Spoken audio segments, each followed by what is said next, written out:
ഇന്നലെ ആ കൊലപാതകത്തിലെ ആ സ്വന്തം ഉമ്മയെ തലക്കിങ്ങനെ തല നിലത്തടിച്ചിട്ടാണ് അവർ കൊലപ്പെടുത്തുന്നത്.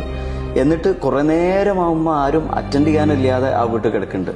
ഉച്ചയ്ക്ക് മുമ്പ് നടന്ന വൈകുന്നേരം വരെ. ഹോസ്പിറ്റലിൽ നിന്ന് ബോധം വന്നപ്പോൾ ആദ്യം ചോദിച്ചത് ചെറിയ മോനെ പറ്റിയാണ്. രണ്ടാമത് ഡോക്ടേഴ്സൊക്കെ എന്ത് പറ്റിയെന്ന് ചോദിച്ചപ്പോൾ അമ്മ പറഞ്ഞത് കട്ടിൽ നിന്ന് നിലത്ത് വീണിട്ട് പരിക്ക് പറ്റിയെന്നുള്ളതാണ്. എന്നാൽ ആലോചിച്ച് നോക്കിയേ, അൺകണ്ടീഷണൽ ലവ് എന്ന് പറഞ്ഞാൽ ഇതാ. അത് ലോകത്ത് ആർക്കെങ്കിലും അൺകണ്ടീഷണൽ ലവ് ഉണ്ടെങ്കിൽ രക്ഷിതാക്കൾക്ക് മാത്രമാണ്, എസ്പെഷ്യലി ഉമ്മമാർക്ക് മാത്രമാണ്. അത് എല്ലാം വരുമ്പോൾ പോലും അവരെ പ്രൊട്ടക്ട് ചെയ്യാൻ നോക്കുക.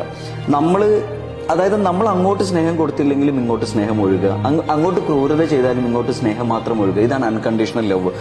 പലപ്പോഴും മക്കൾക്ക് പല ആളുകൾക്ക് മനസ്സിലാവാത്തത് ഈ ഒരു അൺകണ്ടീഷണൽ ലവ് ആണ്. കാരണം നമ്മുടെ മക്കളുടെ സമാധാനം, അവരുടെ സന്തോഷം മാത്രം പ്രാധാന്യം കൊടുക്കുന്ന രക്ഷിതാക്കള് അവരെ ധിക്കരിച്ചുകൊണ്ട് നമ്മൾ ചിലപ്പോൾ പ്രണയത്തിന്റെ പേരിലോ അല്ലെങ്കിൽ ലഹരിയുടെ പേരിലോ നമ്മൾ അവരെ ധിക്കരിച്ചിട്ട് ഇറങ്ങിപ്പോവുക.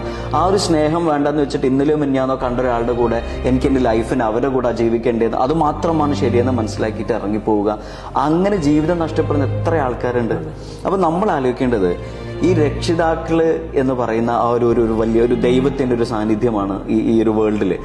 അവരെ ധിക്കരിച്ചുകൊണ്ടുള്ള ഒരു തീരുമാനം നമ്മൾ എടുക്കുന്നത് തികച്ചും വെട്ടിത്താണ്. കാരണം അത്രയും നമ്മളെ സപ്പോർട്ട് ചെയ്യുന്ന രക്ഷിതാക്കളുടെ കാര്യമാണ്. അങ്ങനത്തെ രക്ഷിതാക്കളുടെ വാക്കിന് വില നൽകാതെ നമ്മൾ നമ്മുടേതായ ഇഷ്ടങ്ങൾക്ക് പോകുമ്പോൾ ഒരു എറ്റേണലി നമ്മൾ ഒരിക്കലും ഹാപ്പി ആവാൻ പോകുന്നില്ല. മാത്രമല്ല ഇന്നിപ്പോ കേരളത്തില് ഇങ്ങനെ അൺകണ്ടീഷണൽ ലവുള്ള ഓരോ മാതാവും പേടിച്ചുകൊണ്ടാണ് കിടന്നുറങ്ങുന്നത്. മക്കളെ പേടിച്ചിട്ട് എന്താണ് സംഭവിക്കാൻ പോകുന്നത് ഒരു പ്രവചിക്കാൻ പറ്റാത്തൊരവസ്ഥ.